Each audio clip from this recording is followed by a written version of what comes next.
All right, so you've seen the unboxing. Now it's time for the breakdown. What is using the Apple Vision Pro actually like?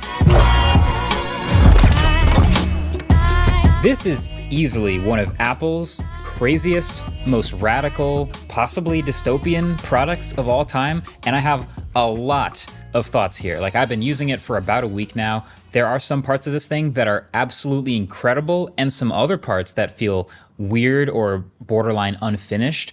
There are all kinds of new technologies, from a new operating system to infrared eye tracking to virtually reconstructed versions of you. I feel like there are so many actually new things that you have to understand in order to get a sense of what this headset actually is and what it does. So I'm gonna break this down into two parts.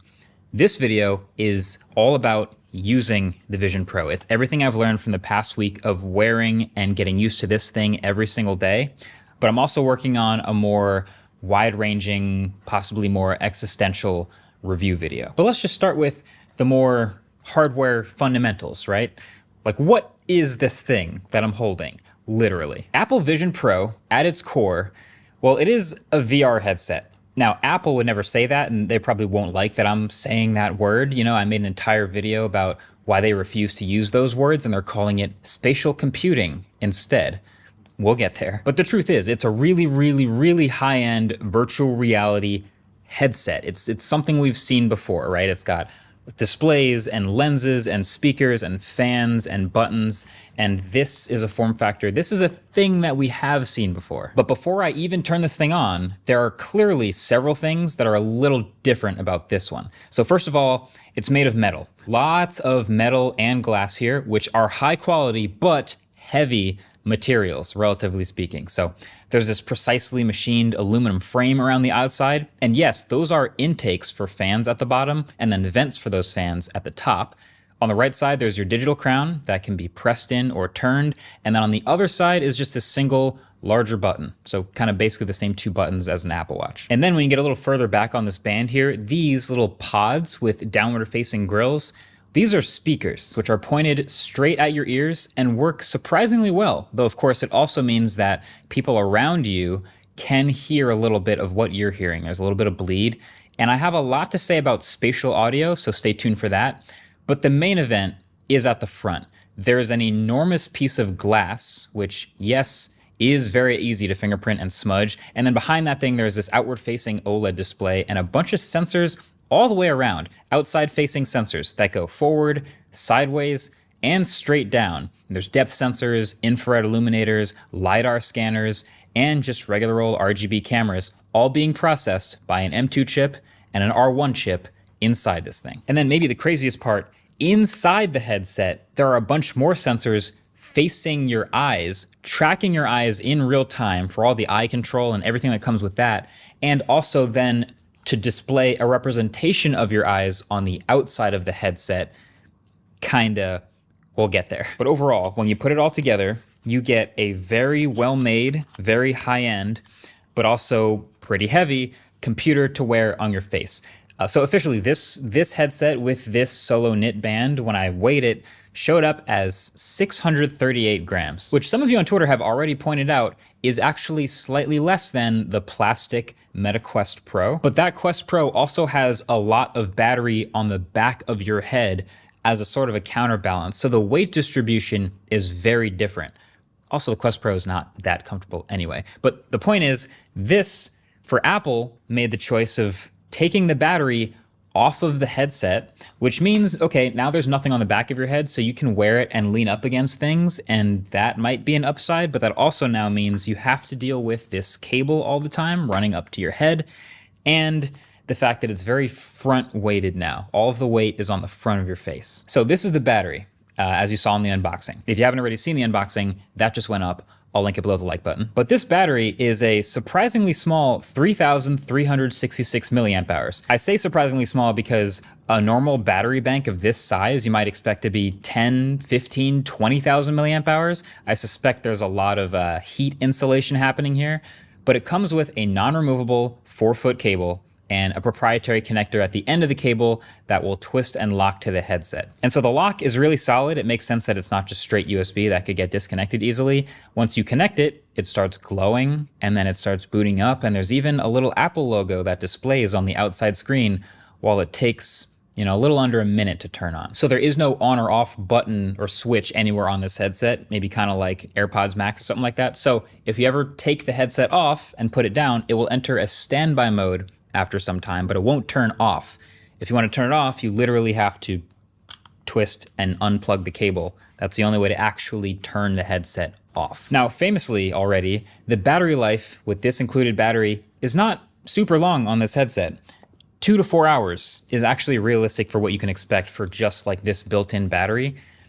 But that's also kind of right in line with a lot of other VR headsets. Battery life on VR headsets is not that great in general. If you do want to use it longer, the only way to do that is there's a USB-C port on the battery and you have to plug the battery in. So you could plug the battery into the wall for infinite battery life, or I guess you could plug it into you could daisy chain another battery into the other pocket or something for even longer life, but yeah, 2 to 4 hours. Now, at first, it seemed weird to me that the port is on the same side of the battery as the non-removable cable, but I think it's because they just want you to default to putting this battery in your pocket, probably in your back pocket. So even if it's plugged into the wall, it can still be in your back pocket. You're just gonna wanna get a longer USB-C cable. So there are no controllers that come with this headset. Now, it does support other input methods that are like game controllers and mouse and keyboard, and those can be incredibly useful, but by default, the primary input method for everyone using the Vision Pro is your eyes and your hands. So the first time you put on this headset, it goes through this calibration process, and it's pretty interesting. So the first time you ever put it on, it first adjusts the distance between the lenses, physically moving them inside the headset to match the distance between your eyes. Then it does this sort of a hand scan, so it understands your hands. And then you go through this process of basically looking at a bunch of dots all the way around the screen and then tapping your fingers together to select them. Kind of feels like an eye test or something. And then you're in. So first thing you're gonna notice is you can actually kind of put your hands anywhere as long as the headset can see this. Just your fingers touching together. So there's a lot of pictures of people using a headset with their fingers out in front of them, pinching like that. But you actually don't have to do that. It's such a wide angle because of the sensors facing forward and sideways and down. You can kind of just rest your hand anywhere in front of you, in your lap. As long as you pinch like that, it can generally pick it up, which is impressive. So you're pinching to control anywhere in that 180-degree bubble in front of you. And then the digital crown, you hit that once and the app drawer comes up. Pretty simple. Doesn't seem that impressive, but this is actually a peek at the first really impressive thing about this headset to me, which is it seems to have incredible spatial positioning lock. And it's really hard to show, have you appreciate this through a YouTube video. Reviewing VR headsets is hard, but turn around in the room you're in and picture a wall or a window just appearing locked in place in 3D space in your room. And no matter how much you move your head or move around, it stays exactly kind of floating where it's supposed to be. But when I say floating, I think you're picturing a soft float, but it's locked. And that's how it starts. So now you're in Apple's new Vision OS. I would describe this as kind of similar to iPad OS, but way more glassy. And of course, with the extra dimension of 3D space. So hitting the digital crown will always get the app drawer back in front of you. And then simply look at the icon you want and pinch your fingers together to select it and open that app. Scrolling is basically as you'd expect. You just kind of pinch and grab in the air and then pull as if it's on a string, and physics let you pull things through the air. It's pretty intuitive, it's responsive, it's fluid. Sometimes it's kind of bouncy even. I would say the biggest adjustment is only being able to control exactly what you're looking at. And I don't think people realize how often they're controlling things that they're not exactly looking directly at with other computers and other UIs. But with this, you can look at the button to select it. And if you look at the next thing you're gonna do, you're no longer controlling the button. You have to look exactly where you're trying to interact with things. It takes a few extra brain cycles to remember to always be looking exactly at the thing you're controlling. So when you open a window of a Vision OS app, like any one of the default Apple apps here, it locks into place. It's floating there. It kind of looks, again, like an iPad app, but very glassy, like this frosted glass around the UI sort of lets you see through a little bit to the color behind it. And it even sometimes casts a shadow on the ground in the correct Z space. So it really solidifies that it's floating in front of you. All of this makes it feel like the window is in the space around you.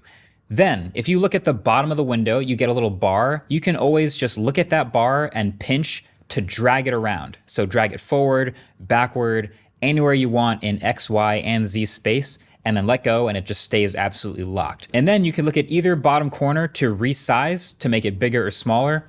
And then finally, there's a little X at the bottom. You select that, that closes it. So that is the basics of Vision OS and just using an app. Now, this entire time, by default, and almost any time they can, pass-through is on, which means you have the headset on, but you can see with the cameras right through to everything around you. And I think this is where Apple really wants to normalize the term spatial computing, because it feels like augmented reality. It feels like you're always able to see the space around you. But technically, it's not actually AR because you are still looking at a reconstructed version through a camera feed of the world around you instead of the actual world around you. But maybe it's all just semantics. I will say this is the best pass-through of any VR headset I have ever used, and it's not even that close. Now, again, it's so hard to get this through a YouTube video. It does have screen recording built in, so I'm gonna try to use that, but imagine putting a headset on and not really feeling like you're looking at a screen with the real world.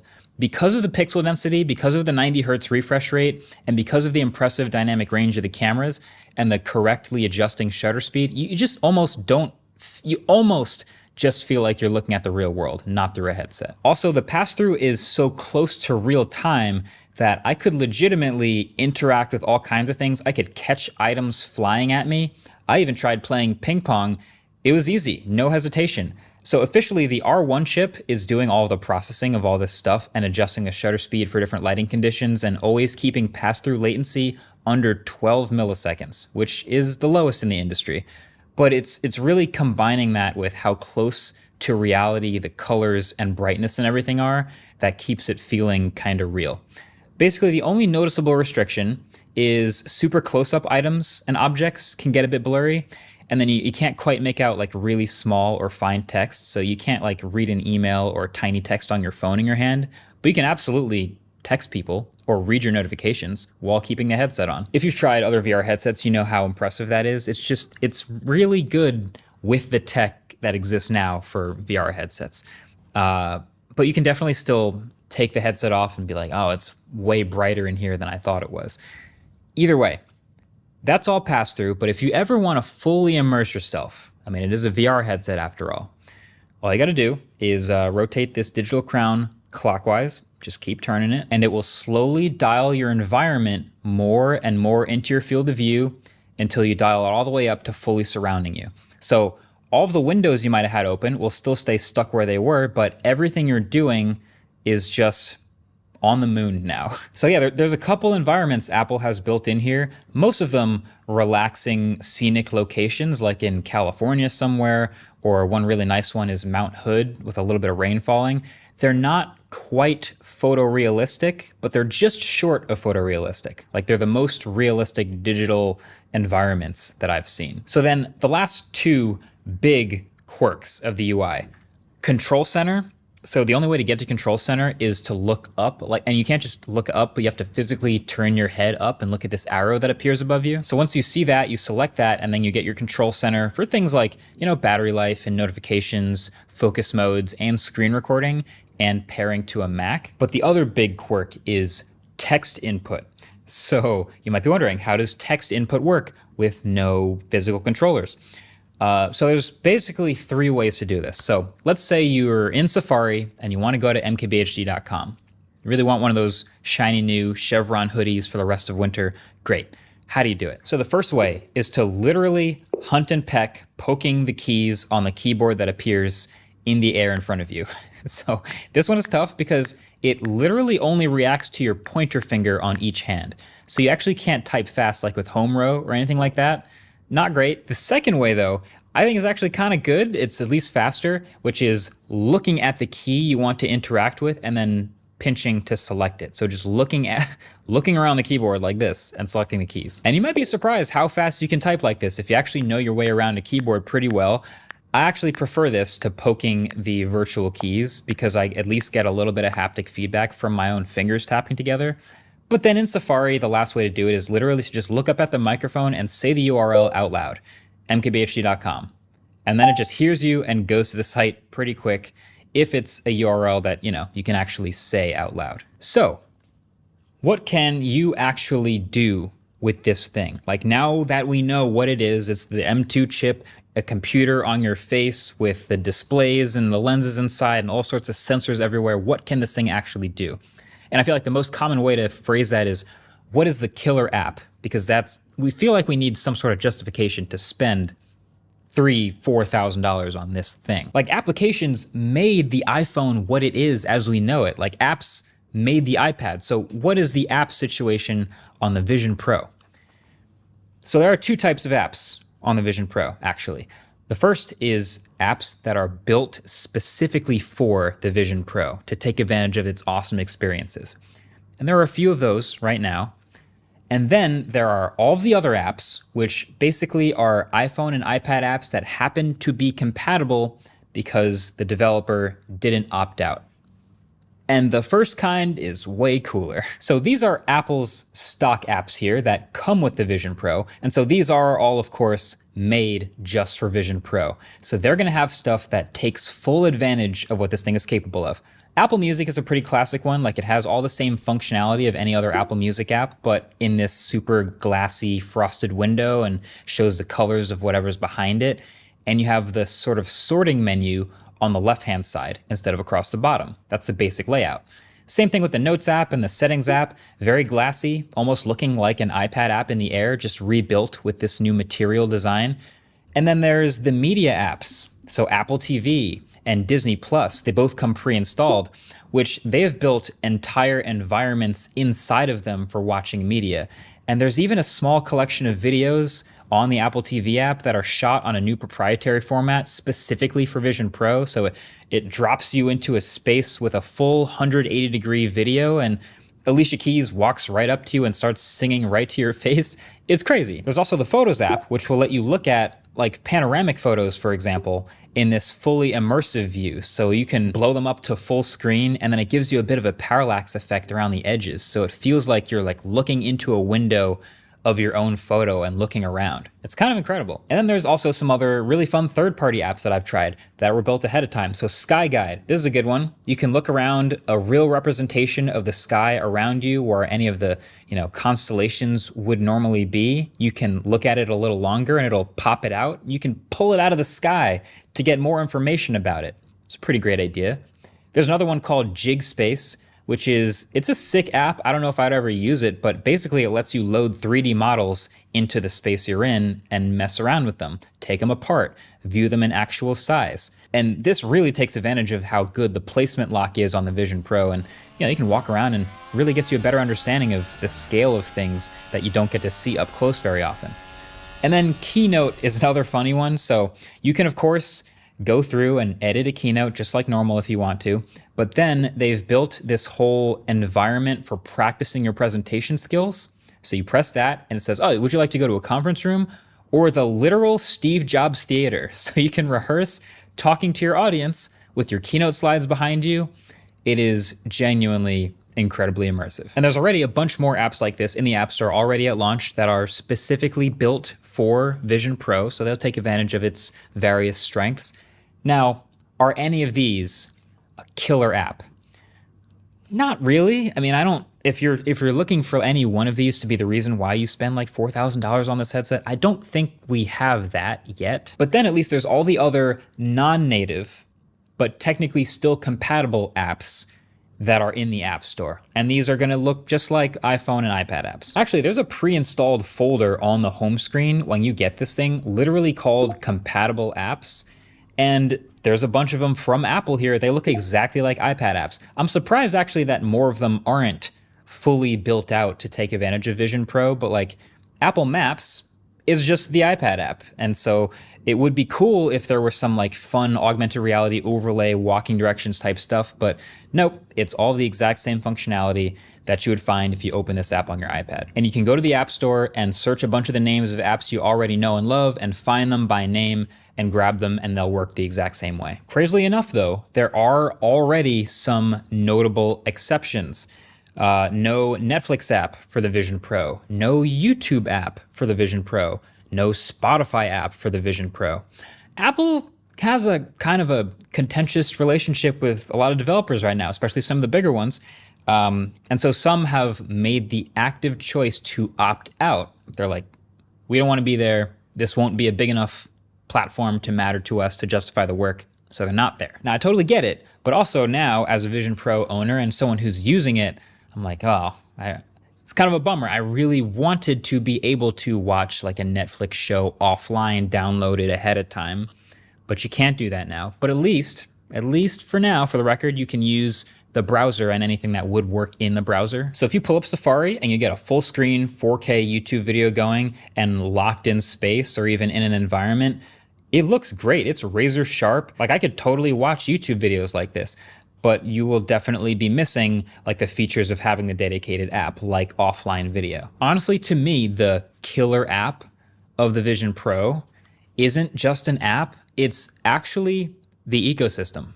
And we knew this was coming, but the second you log into a Vision Pro with your Apple ID, immediately it starts pulling all the services and all the stuff that you're used to from all the other Apple devices you already have. And I said this before the Vision Pro was announced. I was like, this is the most obvious strategy for Apple because there are lots of people out there who have never considered buying a VR headset that are considering only this one because they have an iPhone and this is the one that works with the iPhone and none of the others are particularly close. So all of your iMessages are already here, all of your photos are already here and loaded up and backed up. All your notes are already at your fingertips. You already saw the Keynote app. But okay, easily my favorite feature is connecting to your Mac. Right, so anytime your Mac is in front of you and it's turned on, hit that arrow, and then there's this little icon to become my Mac's virtual display.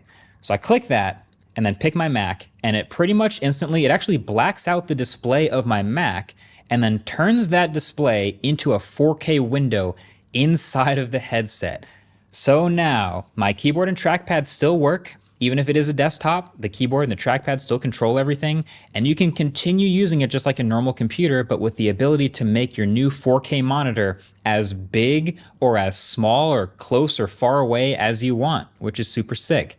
And then the bonus is you can still open up and place other Vision Pro apps around your Mac computer. So like you can have your Mac in the middle here, and maybe you're editing or doing some work on the Mac app, and then you have a Safari window or messages or whatever else you want right next to it around it. And then your keyboard and trackpad can move seamlessly between them all to control all of them.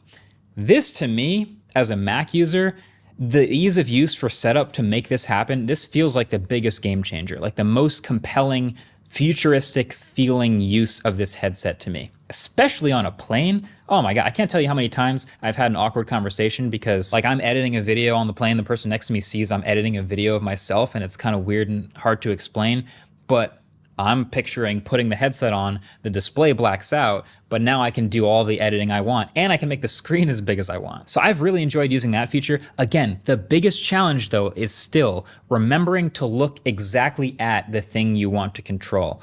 So aside from typing on the real keyboard on whatever window is open, if you want to control something, you have to be looking at it. Again, it doesn't sound like a big deal, but when you try it, you'll see what I mean. And then also, odd limitation, one monitor only from the Mac, one virtual monitor only at a time. So if you usually run like a dual display setup like I do for Final Cut Pro, big preview on one side, timeline on the other side, you can't do that. You have to use the big one monitor version of your setup. All right, so you might have realized I've left one thing out this whole time. One thing, you could call it one more thing. Sure, it's one more huge, crazy thing. But it's kind of the defining characteristic of this product, and that is personas. So in all the advertising you've seen of Vision Pro, there's these eyes on the outside of the headset that looks like they're kind of in like a pass-through, like in a dark astronaut helmet type of thing. Easily the most memed, most unique aspect of this headset, right? It's the only headset with an outward display, And I mean, it's very, very prominent in those videos. But in real life, as you've started to see from some of my footage, it is very different. And I think I figured out why. So first of all, it's not actually see-through, right? There's a whole bunch of computer in between me and you right now. So the eyes aren't on the outside. It's a representation of my eyes based on what all the sensors on the inside are seeing. It's reconstructing it on the outside. So those sensors are tracking at 90 frames per second, and they give you optic ID, which is, it's how you log into the headset and keep things secure. It's basically the same as Face ID or Touch ID. It's just looking at and identifying your eyes. And it also powers the one beta feature of this headset, which is personas, which is, it's the most impressive and weirdest thing about this headset at the same time. I'm calling it right now. So the purpose of the eyes on the outside is really not for you, the wearer of the headset. In fact, you'll never see it, but it's for the people around you. So when you're in a pass-through mode, your eyes will shine through to indicate that you wearing the headset can see the person outside. So that right there is already pretty unique. But then when you're in something immersive and you can't see what's around you, it covers up your eyes with this sort of like a blue, purple, glowing animation. So that intuitively makes sense. You can see the eyes when they can see you. You can't see the eyes when they can't see you. But crazily enough, there's also a feature where if you have someone who's outside the headset looking at you, talking to you, and you are in an immersion, but you want to talk to them through that, they will kind of appear through the fog of whatever immersive environment you're in. So you just start talking and looking in their direction. It detects that and sort of parts a little bit of a fog, and that person's eyes will show through the fog. It's pretty decent. It basically only shows one person at a time, and when this is happening on the outside of the headset, it shows a little bit of your eyes poking through the purple and blue glow. It's, as you can see, it's all working, but also I think it looks nothing like the eyes from the ad. So in an effort to make the eyes as presentable as possible, two things. First of all, this screen is actually behind a lenticular film, which I didn't even realize that from the initial media they've published, but if you've ever heard of that, it's sort of what gives it like this 3D depth. You might have seen this on other like holographic displays and stuff, but the point of that is to make the eyes appear to be sunken into the display, like on your actual face, instead of like glued to the front of the headset, which would look a little more weird. But then two, to represent your actual eyes, they've built in a way to scan in and create a digital representation of your face, which is called your persona. And it looks like this. So to get those eyes on the outside of the Vision Pro headset, you have to do something called registering your persona. This is how it creates the digital version of you that includes your eyes that will show up here. So let's do that now. It's actually kind of a cool process. So I'm gonna put it on, and hopefully the screen recording works so you can see exactly what I'm doing. I'll hit the digital crown. I'm gonna go to settings, and you can do this when you first set it up, but I'm going to persona, and I'm gonna hit get started. So let's refine my hands real quick. This is capturing detail from the front of the headset of the hands in front of me. Once it's done with that, your persona, you'll remove Apple Vision Pro. It's gonna ask me to take it off. So, this is when how you're it ready, goes. hold Apple Vision Pro at eye level. Keep your arms and shoulders relaxed.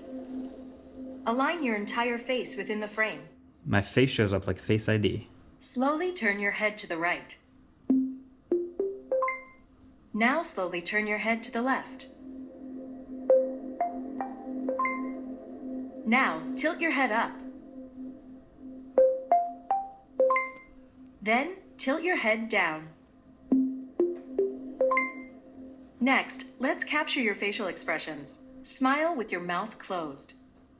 Then make a big smile with your teeth showing. Now, raise your eyebrows. Close your eyes for a moment. Capture complete. Put Vision Pro back on to continue.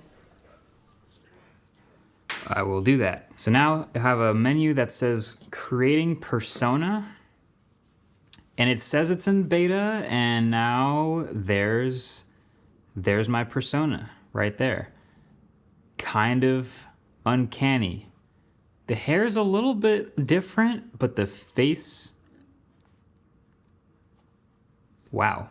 Wow. Okay. So there's different lighting. You can choose it to always be in studio lighting and always be in contour lighting. I'll just leave it at natural and hit next. You can change the color temperature of your skin tone. Cool to warm.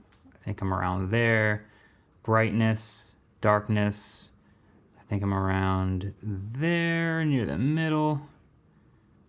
Next. And then I can add glasses. So if I typically have glasses, which obviously I wouldn't be able to wear in the Vision Pro, you can still look like you have glasses anytime you're on that FaceTime call. And then next, save. And that's it. So I think now you should see my eyes. Maybe. And that's the thing. It barely shows up. You can barely see my eyes when I'm wearing the headset. Now, I've tried a couple other scans subsequently, so I've tried different lighting conditions, I've tried different backgrounds, simple backgrounds, tried different shirts and things like that. It doesn't really ever appear any brighter. I think if you have a darker skin tone like me, just don't expect the eyes to show up very brightly on the outside of the headset. It's pretty subtle. Even when it does show up, it's a little weird looking. The eyes are a little too far apart sometimes. They're a little dim. You see like one eye at a time. It's kind of weird. But that persona though, whew, that is some pretty interesting stuff. It's crazy that this is actually a real thing being shipped. Like first Meta started doing it. Now Apple's doing this. This is, again, it's technically in beta. So I don't know, there's room for improvement, but it still works. But as of right now, I feel like this is both incredibly impressive and slightly unsettling. Like it's very impressive that this headset I'm wearing on my face is tracking all these little micro expressions and little movements for my eyes and my cheeks and my mouth and everything. But at the same time, it's just not quite human. It's right at the edge of the uncanny valley of I'm not looking at a person. So yeah. But the crazy part is you can now use this persona as your camera feed for any apps in Vision Pro that require a front-facing camera, like FaceTime. And so I've been using FaceTime a few times in the Vision Pro, and it is, technically speaking, incredible. So I've made a few FaceTime calls in the past few days with some fellow reviewers who you'll probably recognize from their personas who are also testing the Vision Pro. And universally, once we all got past the shock of, oh my God, it's you, it looks like a digital version of you, this is crazy, I've never seen anything like this before. Once we got past that, there is a ton happening here. So you can see the FaceTime windows literally appear as just that. They're just like glassy windows floating in space with people looking through them. And then the angle that you look into the window is going to match the angle that they see you looking at them. Meaning, if we're all in Vision Pros on this call, unlikely, but hear me out. If we're all in Vision Pros and you've got a bunch of people on this FaceTime call, so there's somebody to the left and somebody to the right. If I look to the person and make eye contact with the person to the right, the person to the left sees like the side of my head because I'm looking at somebody else. That's already pretty cool. And then the same thing is true for hand gestures. So we try this out. Turns out you can reach out and make hand gestures that are tracked by the cameras in this bubble in front of you, and they show up at the correct angle towards the person that you're gesturing at. So not towards everybody else on the call. Oh, wait. That's okay. Good test. So wait, Justine, do you see this? Yes. And Brian, I don't see that. I don't see that, Marquez. Now wait, so now Brian, do you see this? Now I can see that, Marquez. And then on top of that, spatial audio here is incredibly well developed. So again, you're on the call, the voice of the person to the right comes from the right side, the voice of the person to the left comes from the left. But also, you can just pick up and move the window around, and that angle will match where the people are in the room and where their sound and video comes from. If I put you on the other side of the room, it sounds like they're further away. And if I turn up the environment and bring them into like the moon or some other 3D space, it actually sounds much more like I'm in a gigantic space with no echo versus in the actual room. It's all very subtle, but very well considered. So once you're in this a while, you start to notice all these little smaller things. Again, it's not quite human-like. It's not like looking at a video feed of a human face, but it is still like it has a lot of like, this would be the best avatar anyone's ever made in 2K. Like no one's ever done a 2K face scan and had it look this good, but it's still not as good as like a perfect reality. You've heard the uncanny valley thing before. I think the number one weakness for the avatars or the personas that I've seen is hair. So basically everyone I've talked to has like a frozen lump of hair instead of flowing realistic hair. And that's true about all flowing things. Like however your hair was when you did the scan, it's frozen that way. And so is any necklace you're wearing, whether it's crooked or not. Or I guess technically also any makeup you had on or however you looked when you did the scan. Maybe that could be a good thing. Maybe you did a scan when you were looking all dolled up and then you get on a 7 a.m. call and you still look perfect, even though you look like you just woke up in real life. So I guess there's that too. But anyway, all that is to say, FaceTime. FaceTime is the most well thought out, like most futuristic Vision Pro experience. It just is. So I'll end this video with this. Now you know what it's like to use and operate the Vision Pro.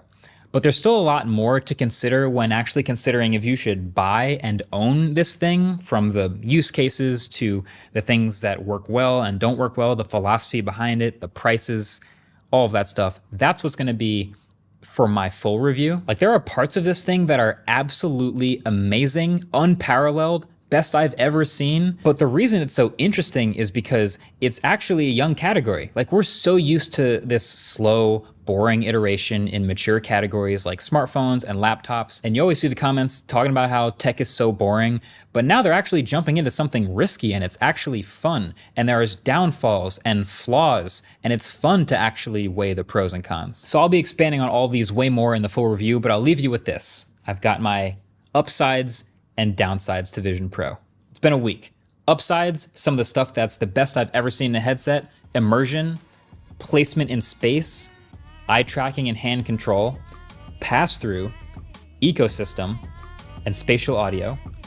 And the downsides: weight and comfort, the eyes on the outside, app selection right now, battery life, and price.